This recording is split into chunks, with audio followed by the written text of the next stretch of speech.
Gearheads, do us a huge favor. Hit that subscribe button down below and ring the bell so that you never miss a video review from us. And while you're at it, do us a huge favor, go find us on Facebook and Instagram, both at GT Garage Talk, where you'll see behind the scenes stuff of what we're driving next before it's up on YouTube. And if you want to hear some interviews with people from throughout the automotive industry, go check out our podcast. You can find us at gtgaragetalk.com. Hey Gearheads, welcome to Garage Talk. This is a 2009 Audi R8 with the 4.2 liter V8 back in the back.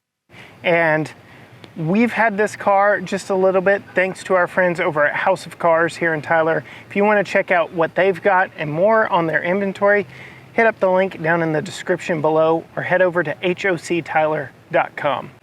So this has been called the everyday supercar, hence my current location.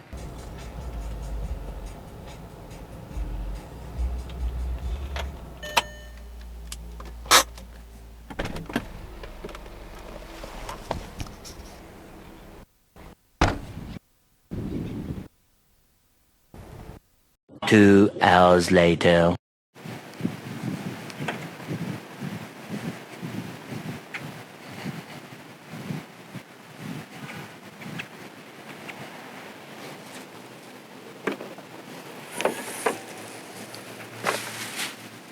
What? It's fall, y'all.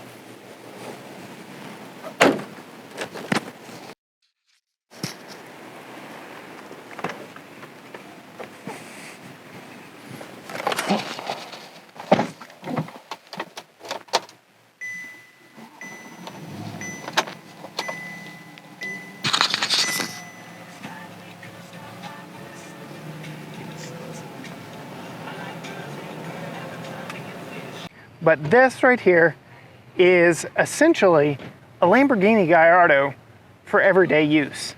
This is the platform that Lamborghini used to make their Gallardo affordable Lamborghini. And this thing truly is everyday usable. I've been driving it around the back roads of East Texas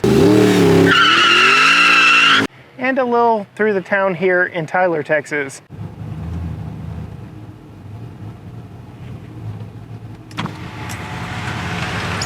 Today. Doing well. Here's the mobile order for Corey. Yes. Here you go. Thank you very much. Have a good one. You too. And visibility is good.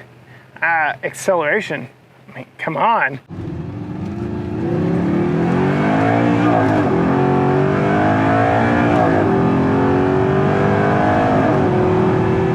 .2 liter V8 under the rear glass.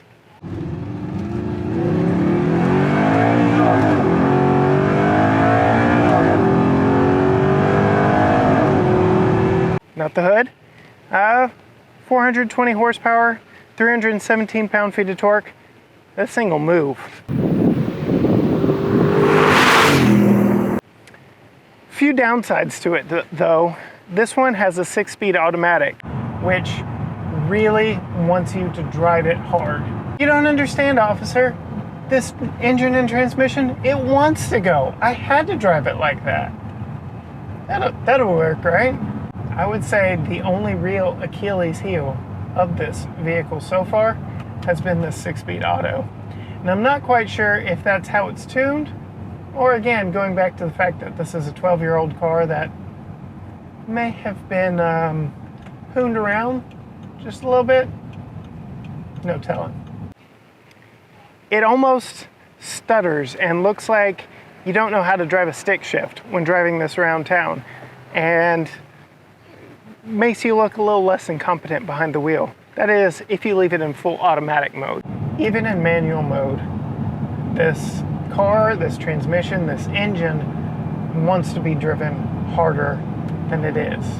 So I'm cruising at 40 miles an hour right now in 5th gear down a little windy road, and if you don't put it in 5th gear, it's like it wants to go. It's just chomping at the bit to be moving faster than it is. And trust me, I want to be. But speaking of getting up to speed, this thing will scoot and do it in a hurry.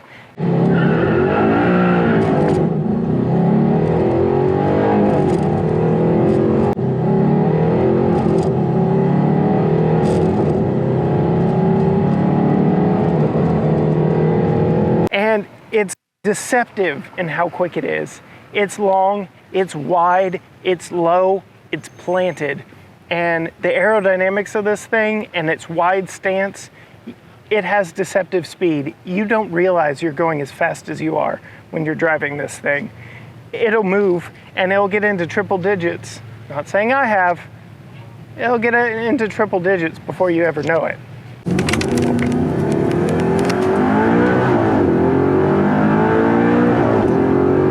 To be an everyday supercar, you really had to have space to do things and put things, and this has got it.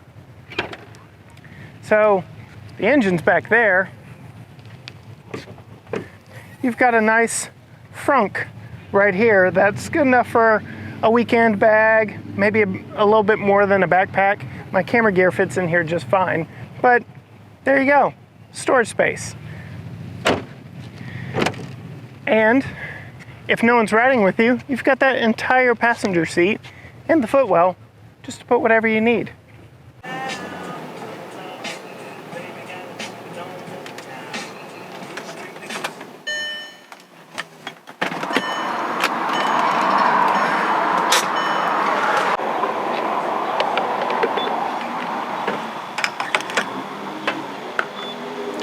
Fancy stuff.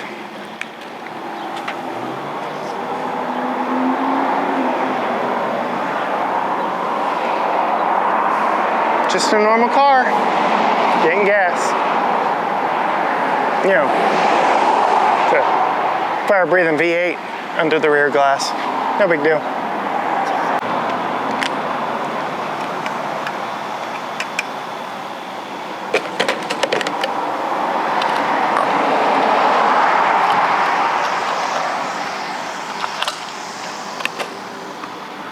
There you go.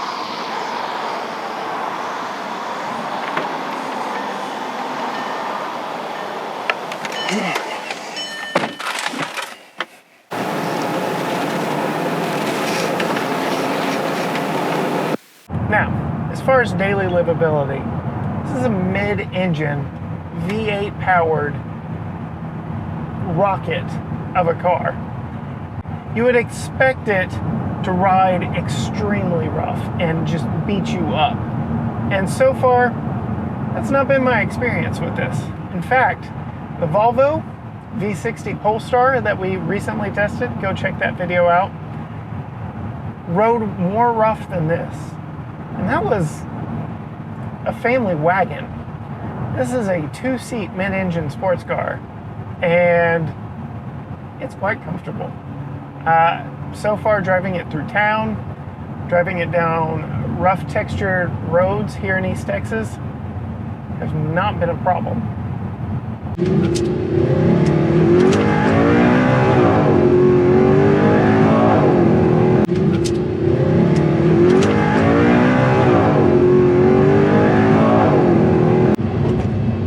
All right, so yet another test of daily livability of the daily supercar is stop and go traffic.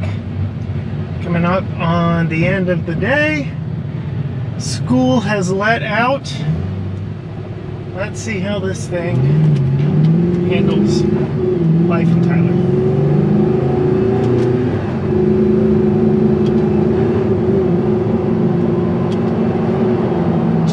It wants to go.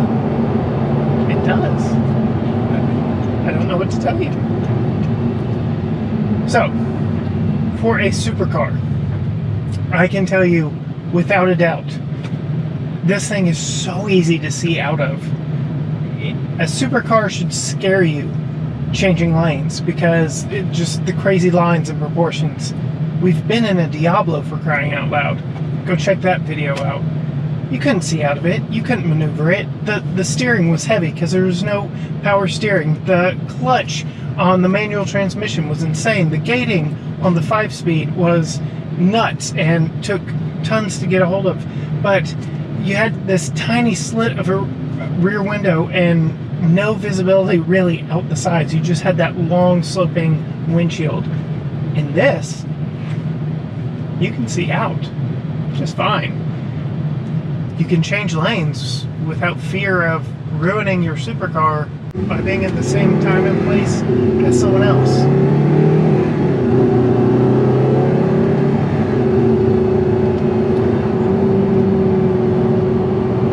I swear, I'm not trying to do that. I might be meeting Tyler's finest sooner rather than later. Gotta learn how to be civil driving around town in this.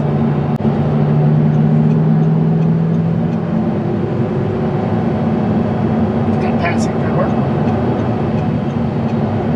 Could have figured, right? 4.2 liter V8 back behind you where some would argue it should be. It'll move. Speaking of Tyler's finest, here we go. Better mind my P's and Q's because I am pulling up right next to one at a red light.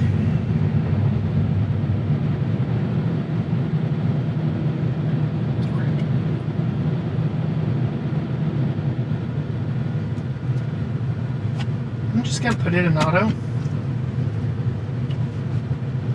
I don't care how it makes me look like I can't drive. Here we go.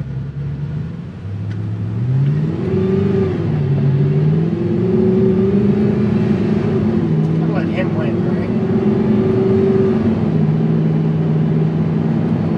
It's a smart thing.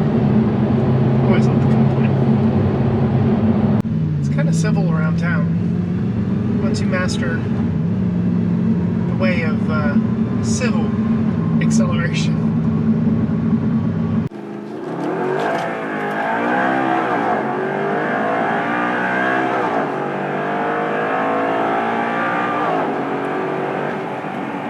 So I mentioned the steering's not as quick as that M2, and it doesn't really need to be, because as you just noticed, you can do a little bit of steering with the throttle. Give it a little extra around the corner, that tail will step out on you in a hurry, and it's kind of fun.